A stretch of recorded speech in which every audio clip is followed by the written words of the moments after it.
नमस्कार, मी पंकज देशमुख, नगरसेवक भाजपा। आता आजच्या घडीला मी एक 2 गॅस एजन्सींना व्हिजिट दिली। तिकडे भेट दिल्यानंतर असं लक्षात आलं की अनेक रहिवासी कनेक्शन जे आहेत ते सगळे घरगुती कनेक्शनसाठी सर्वांनी ओव्हर बुकिंग टाकलेली आहे। नॉर्मली एखाद्या गॅस एजन्सीला आठवड्याला 700 ते 800 बुकिंग येतात। आता 5-5 हजार बुकिंग घरगुती सिलेंडरच्या आलेल्या आहेत। त्यामुळे काम करणं कठीण झालेलं आहे। गॅसच्या सप्लाय मध्ये कुठलीही कमी नाही। गॅसचा सप्लाय हा एकदम रेग्युलर सुरू आहे।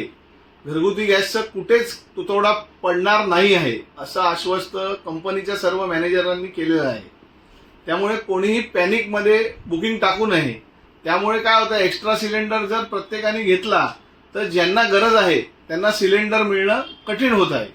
त्यामुळे कृपा करून कोणीही पॅनिक न होता नम्र विनंती आहे की रेग्युलर बुकिंग करावी आणि कुठलाही पॅनिक होऊ नये। ही नम्र विनंती गॅस एजन्सीवाल्यांनी आम्हाला केली आणि आम्ही त्याबद्दल तुम्हाला माहिती देत आहोत।